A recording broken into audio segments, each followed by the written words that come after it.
And it is a shame the Labour Party, the Labour government, seem intent on destroying even more of these communities. Just a few we've got left in this country, they seem intent.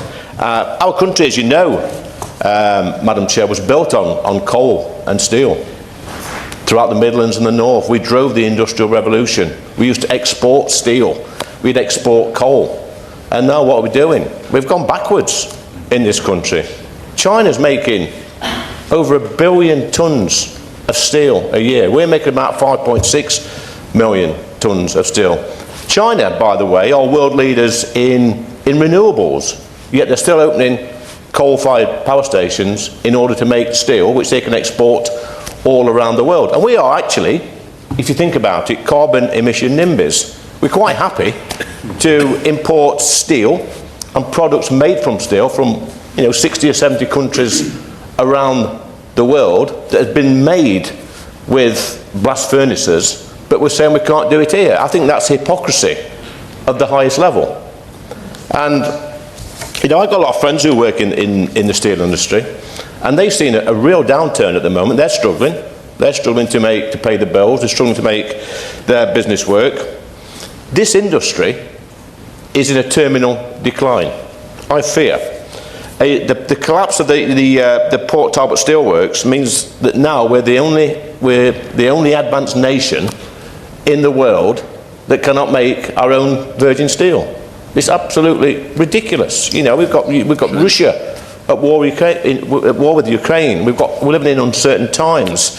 We've seen the problems we've had over the past few years in the last Parliament with energy supply, our dependency on foreign states for energy, and now we're doing more of the same with our steel. It's just beyond comprehension. It's absolute madness. We're killing off our steel communities, just like we did the coal mining communities back in the 80s. I know, I was there. I've seen the impact he had. It's still got devastating impact or consequences 30, 40 years later. These communities were killed off. They're still struggling. I live there. I see it day in, day out. Yet we're going to get more of the same from this government. Look at the coal mine in Cumbria.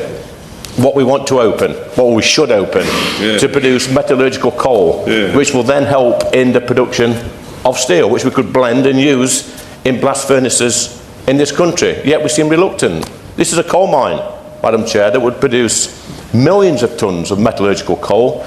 It would provide 500 to 600 well-paid jobs in an area that needs jobs and more jobs in the wider community. Yet we're quite prepared to import 3 or 4 million tonnes of coal a year into this country rather than produce it, use it in this country, and hopefully export some of the coal as well. It's absolutely madness. And we talk, the Honourable Member for Boston and Skegness spoke about the high electricity charges, which will mean high production costs for making steel. Look at Drax Power Station, North Yorkshire. The electricity prices coming from there are astronomical. This is a power station that burns wood. It used to burn coal from a coal mine just a few miles down the road. But we had this great idea in this country to import wood from trees chopped down in North America and stick them onto diesel guzzling cargo ships, send them over the Atlantic, and then set fire to them in a power station in North Yorkshire. It's absolute madness, and this will drive up the price of electricity and subsequently drive up the price of steel production. It is beyond madness. China's getting it right. China's getting it right. They're world leaders in renewables, but they're also making steel from blast furnaces.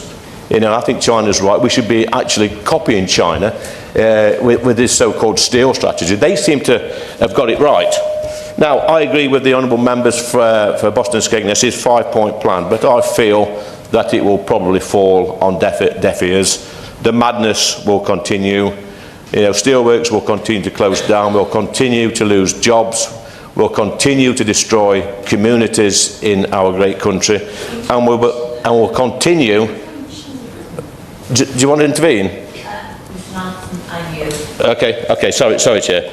And again, like I say, I'm going to wind up now because I'm quite angry with the madness of this place that we work in. When there's families out there, there's communities that are relying on us to save their jobs. And they all sit there, Madam Chair, with glazed expressions on their faces. And I tell you what, come the next election, people in these communities will boot you all out. Thank you, Madam Chair. Lee Anderson's speech delivers a powerful and critical rebuke of the Labour Party's industrial policies, particularly focusing on the decline of the coal and steel industries in the UK. He highlights the historical importance of these sectors, especially in regions like the Midlands and the North, which once fueled the nation's industrial strength. Anderson argues that Labour's mismanagement and misguided environmental policies are leading these vital industries toward destruction, with dire consequences for workers and the UK economy. At the heart of Anderson's criticism is the hypocrisy he sees in the government's environmental stance. He accuses Labour of presenting itself as a leader in renewable energy and carbon reduction, while simultaneously allowing the UK to import steel from countries like China, where production relies heavily on coal-powered blast furnaces. Anderson argues that this is not genuine environmental responsibility, but simply outsourcing carbon emissions to other nations.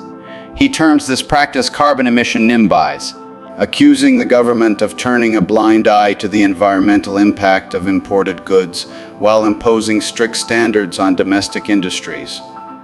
For Anderson, this approach undermines both the UK's industrial base and its environmental credibility. Anderson draws attention to the alarming decline in the UK's steel production, which has dropped to just 5.6 million tons per year. A stark contrast to China's production of over 1 billion tons annually.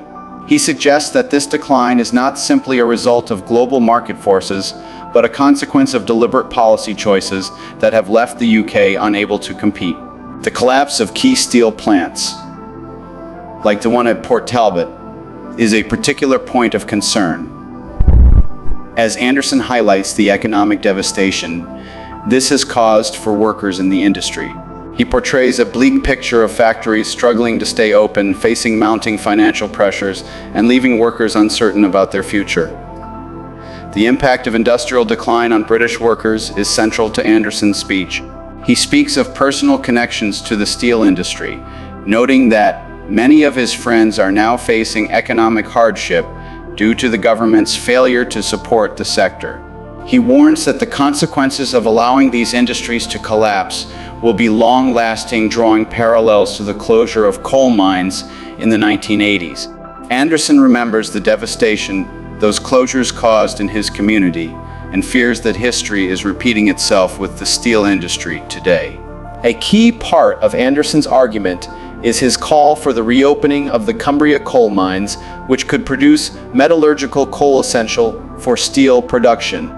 He sees this as a missed opportunity to revive the industry and create hundreds of well-paid jobs in a region that desperately needs economic regeneration. Instead, the UK continues to import millions of tons of coal from abroad, which Anderson describes as an absolute madness. He argues that domestic coal production could reduce the UK's reliance on foreign imports and help rebuild the country's industrial strength, yet the government refuses to act. High electricity costs are another major issue Anderson addresses, arguing that they are crippling the steel industry by driving up production expenses. He criticizes the decision to convert the Drex power station from coal to biomass, which now relies on imported wood from North America. This, Anderson says, is a far more expensive and inefficient process that has only led to higher electricity prices.